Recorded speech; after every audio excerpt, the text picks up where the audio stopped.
If he can do so much bad in such a small amount of time, why can't we do such good? Let's not just talk. On CNN tonight, David Chalian dives into a startling new poll revealing that a record number of Americans believe the government should do more. With the political landscape shifting, neither party is garnering the support needed to claim victory.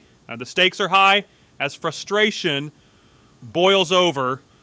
Let's break this down together. Talk about an alternative. Let's not study an alternative. Let's deliver the alternative. That was Maryland Governor Wes Moore, a potential 2028 contender in South Carolina this weekend, in trying to offer his party a path forward. And this morning, we have a brand new CNN poll that shows what voters are thinking about both parties. David Chalian joins me here at the Magic Wall to take us through this poll. So, David, what are the key takeaways? Yeah. This is where we left off on election night 2024, but we wanted to get a sense of where Americans are right now. And one key trend we're looking at here, Manu, is should the government do more, or is the government trying to do too much? 58% in our new poll of Americans now say the government should do more. This staggering statistic reflects a growing discontent among citizens who feel abandoned by their leaders. As the cries for government action rise, it's clear that voters are fed up with empty promises and inaction. Will this be the turning point for a party willing to listen?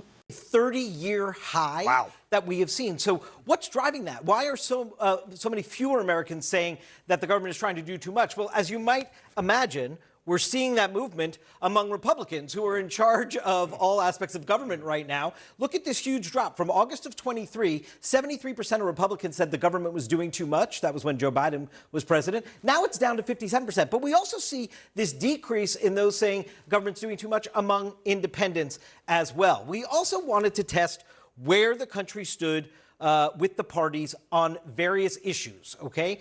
Crime and policing is by far and away the Republicans' best advantage. R plus 13 now, R plus 14 a couple years ago. But look at the economy and immigration, two key Trump issues. You see, it's still a Republican advantage, but you see that advantage is narrowing on both of those key issues. This gets to what Amy was saying, I think, about some of the anxiety people have about the economy over the tariffs that we were talking about. A dead tie on world affairs, and where the Democrats have the edge, education, abortion, and climate change. We also took a look at some key attributes. This is how Americans sort of see the parties. Which party is better described as the party with strong leaders? Look at this. Wow. 16% of Americans say Democrats, 40% say that of the Republican Party. Now, overall, no party's doing great. Lots of Americans say neither of these qualities apply to either party. But look at how much worse off the Democrats are. A party that gets things done. Only 19% of Americans say that about the Democrats. 36% say it about the Republicans. The numbers are telling. While Republicans are perceived as the party that gets things done, Democrats are lagging behind. This disparity not only highlights the urgency for the Democrats to redefine their message, but also sets the stage for a fierce battle in the upcoming elections. In fact, the only place that the Democrats are numerically ahead, party of the middle class, this is basically a tie, though. 34% say that of Democrats, 32% say that of Republicans. But this, I think, is the most fascinating. How do partisans talk about their own party? Right? So among Democrats and Democratic leaners, 32% say Democrats are the party with strong leaders. I mean, of their own kind, right? 82% of Republican leaders say that about the GOP. Only 41% of Democrats say they're the party that gets things done of their own kind. And I will just say, 51%, Manu, a majority of Democratic and Democratic leaners say neither party gets the party that gets things done attribute. Imagine that's the project that Democrats are working on. Yeah, and beyond the issues here, there's some structural problems with the Democrats as well. There are. And again, this is where we ended up on election night in 2024. This is by county. Obviously, these were the results. But what I want to show you on this next map is we have this amazing opportunity. Donald Trump, a candidate 3 times in a row, to look at those 3 successive elections and take a look here among the shifts that we saw across the country. Everywhere you see red here is a place that Donald Trump improved his performance from 16 to 20 to 24. Now, he lost some of these counties. He didn't win all of them. But you see how much more red there is than blue. Places where, Clinton did better than Obama, Biden did better than Clinton, and Harris improved on that. Far fewer places in America than when Donald Trump increased his vote share over those 3 successive presidential elections, Manu. Yeah, there's a lot to chew on there. David Chalian and is joined, and then my panel's back here as well. Amy, what do you make of for the Democrats? We've seen bad poll after bad poll, yet another bad poll. And somewhat this is apathy among their own voters who just don't think their party's getting it done. Yeah.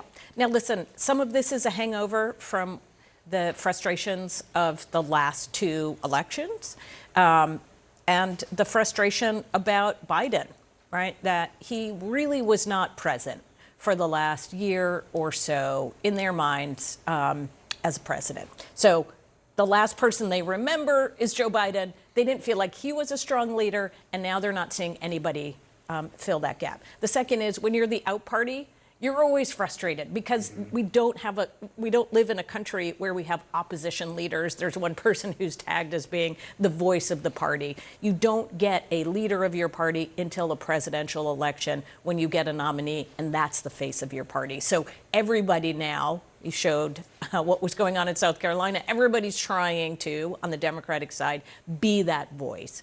But I think it speaks to a bigger challenge for Democrats. They have spent the last 8 years being the party that is the anti-Trump party. They haven't been the party that is the pro fill-in-the-blank party. So they've been very much defined by Donald Trump, not defined by what they want to be. I mean, Dan, in your time covering politics, you've seen Democrats in the minority before. Have they ever been this much in the abyss? Well, you could go back to the late 80s when they lost 3 consecutive elections by huge electoral margins. And they went through a long period. It took a number of years for the party to regroup, and Bill Clinton ultimately brought them out of that. What we are not yet seeing right now is the same kind of intellectual self-reflection about what are the problems of the party. What do we do about those? How do we negate or minimize the things that people don't like about Democrats? And how do we maximize the things that people may like about Democrats? That process has barely begun, if at all. There's so much talk about who is the leader, but in a sense, before you can say who is the leader, it has to be, well, what are we about, as Amy was saying? And right now, the Democrats are not. They don't have any consensus of what that's going to be. And there is this internal conversation to the point that you're making. You hear Democrats say all the time, the anti-Trump thing can be sufficient here. But that is what presents this challenge, that they haven't, they are not tackling that in the way, absent Trump. I think they would be forced to tackle that in a way. But because of the anti-Trump energy that they tapped into 2018, that prevented 2022 perhaps being as bad as they thought it was going to be, there are some Democrats that are just very focused on harnessing that anti-Trump energy as the way to the promised land without doing that important work. Well, and there are a lot of rank and file Democrats who want that to be the focus. Right. They want the leadership, to the extent there is leadership, to focus on Trump. But the other piece has to go along with Without it. a doubt. Yeah, and we heard Wes Moore, the Maryland governor, here at the top of the segment, talking about his message as he was in South Carolina this weekend. This is the Minnesota governor, Tim Walz. We didn't just lose the working class, we lost the working class to a billionaire who gives tax cuts to other billionaires. This last election, you could hear the primal scream of folks. Working class folks were in pain. They were yelling from the top of their lungs, do something, do something. I mean, is that the message that these Democratic voters want to hear? To do something, yes. And what that something is, as these guys both pointed out, is the big question mark. I think the more progressive, or maybe it's fair to say the more online folks in the Democratic Party just want it to be the party of opposition, to be the party of resistance, versus stop focusing so much on that. Tell us what you're going to do for me. And I think that's where Democrats really sort of lost their way. Now, you can argue that if you're at the Biden administration, we did a lot of things for the working class. Look at what we did on infrastructure. Look at what we did on bringing jobs back, on bringing manufacturing back. All of those things were focused exactly on the working class. Yes. But we were bad at communicating, right? You This hear is that the a whole lot. thing. They say that a lot. But look, we do stuff, but we can't communicate. To that point, I mean, the party of the middle class in this poll, it is basically a dead heat between Democrats and Republicans, how they are viewed on that issue. And on the economy and immigration, yes, the margin is narrowing. Republicans the Republican advantage, but the Republicans still have the advantage on the economy. That has to be a real warning sign heading into the midterms. It's definitely a warning sign, and the Democrats, the Democrats are struggling to put an alternative plan together. This admission is a wake-up call. Without a clear plan, the Democrats risk losing even more ground. The time for action is now. Voters are searching for solutions, not just opposition. Will they rise to the challenge, or will they continue to flounder? They're going to obviously oppose everything in this, or basically everything in the big, beautiful bill. But I don't think that's sufficient. I mean, again, it is a broader message about economic well-being. But they also have to deal with the cultural side of our politics. And that has been a big roadblock for them winning back a lot of white working class voters, and now Latinos and some blacks. Yeah, and young voters. But which is why that last map that I was showing, where you see the Democrats improving upon their performance, this is in higher income, higher educated areas in the country. The large swath of not college educated, more working class, that's where Trump's improving his performance over each cycle. I mean, you can see why certain states, just looking at that map, have been taken off the battleground map and have become really in the Trump era Republican states. Yeah, fascinating discussion. Great, interesting poll numbers. Please dive in. More of that you can see on CNN.com. As we see the growing demand for effective governance, it's evident that the political climate is shifting dramatically. The Democratic Party must confront its challenges head-on, or risk further alienation from voters. The question remains, can they find their footing before it's too late? What do you think is the solution for the Democrats?